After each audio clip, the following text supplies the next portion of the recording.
نماز کے بعد انگلیوں پر کیا پڑھتے ہیں یا نماز کے بعد انگلیوں پر کیا پڑھنا چاہیے؟ مشاہدے میں یہ بات دیکھنے میں آئی ہے کہ نماز پڑھنے کے بعد جب دیکھا جاتا ہے تو نمازی حضرات اپنے ہاتھوں کی انگلیوں پر کچھ پڑھتے ہیں۔ تو وہ کیا پڑھتے ہیں، ان کے فضائل کیا ہے، آیا انگلیوں پر پڑھنا چاہیے یا نہیں پڑھنا چاہیے؟ دیکھیں، مسلم شریف کی روایت ہے کہ کچھ صحابہ نے نبی پاک صلی اللہ علیہ وآلہ وسلم کے سامنے آ کر عرض کیا کہ یا رسول اللہ، جو مالدار صحابہ اکرام ہیں وہ تو ہم سے بہت سبقت لے گئے۔ نبی پاک صلی اللہ علیہ وسلم نے پوچھا کیسے؟ انہوں نے عرض کیا کہ یا رسول اللہ، نماز ہم بھی پڑھتے ہیں، نماز وہ بھی پڑھتے ہیں، روزہ ہم بھی رکھتے ہیں، روزہ وہ بھی رکھتے ہیں، جہاد میں ہم بھی جاتے ہیں، جہاد میں وہ بھی جاتے ہیں، لیکن ان کے پاس مال ہے، وہ صدقہ خیرات کرتے ہیں، وہ ہم نہیں کر سکتے، ہمارے پاس مال نہیں۔ ان کے پاس مال ہے، وہ غلام آزاد کرتے ہیں، ہمارے پاس مال نہیں، ہم غلام آزاد نہیں کر سکتے۔ اس اعتبار سے صدقہ خیرات اور غلام کے آزاد کرنے کے اعتبار سے وہ ہم سے بہت زیادہ سبقت لے گئے۔ تو نبی پاک صلی اللہ علیہ وسلم نے فرمایا کہ میں تمہیں ایسا عمل بتاتا ہوں کہ اگر تم وہ عمل کرو تو ان کو پالو یا ان کی سبقت کو تم پالو۔ پھر نبی پاک صلی اللہ علیہ وسلم نے چند کلمات ارشاد فرمائے۔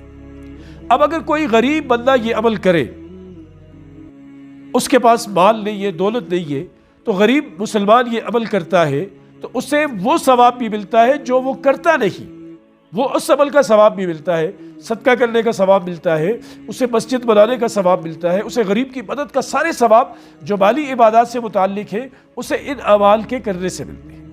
اور نبی پاک صلی اللہ علیہ وسلم نے انہیں وہ جو چند کلمات سکھائے تھے وہ یہ ہے کہ ہر نماز کے بعد فرمایا کہ 33 بار سبحان اللہ، 33 بار الحمدللہ اور 33 بار اللہ اکبر۔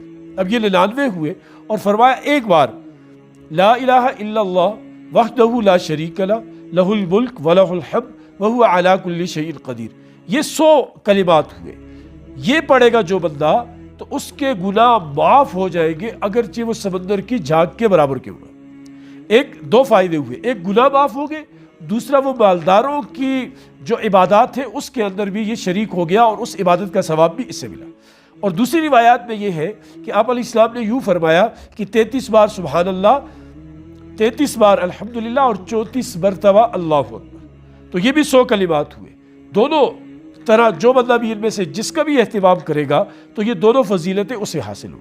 اور انہیں تسبیحات فاطمی بھی کہا جاتا ہے کہ حضرت فاطمہ نے جب اپنے والد محترم نبی پاک صلی اللہ علیہ وسلم سے خادم مانگا کہ کام کرنے کی مشقت کی وجہ سے بڑی دقت پیش آتی تھی کہ وہ ہر وقت کام کرنے کی وجہ سے کپڑے میلے رہتے تھے، سینے پر نشان پڑ گئے تھے مشق اٹھانے کی وجہ سے، تو آپ صلی اللہ علیہ وسلم نے کیا فرمایا کہ میں تمہیں غلام سے بہتر کلمات نہ فرماؤں کہ جب سونے لگو تو 33 بار سبحان اللہ، 33 بار الحمدللہ اور 34 مرتبہ اللہ اکبر پڑھ کر سویا کرو۔ تو یہ تھکاوٹ کو دور کر دینا ہے۔ تو جتنے محنت پیشہ لوگ ہیں وہ نمازوں کے بعد پڑھیں کہ اس کا ثواب وہ ملے گا، اور رات کو سوتے وقت پڑھیں تو جو تھکاوٹ وغیرہ ہے اللہ پاک وہ تھکاوٹ دور کر دیں گے۔ حضرت علی رضی اللہ تعالیٰ عنہ فرماتے ہیں کہ جب سے نبی پاک صلی اللہ علیہ وسلم نے یہ عمل ارشاد فرمایا اس کے بعد سے ایک دن بھی یہ مجھ سے ترک نہیں ہوا۔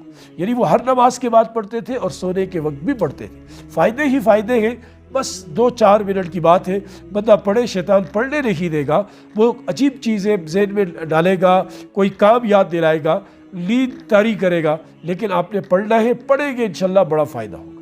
اللہ پاک ہمیں عمل کی توفیق نصیب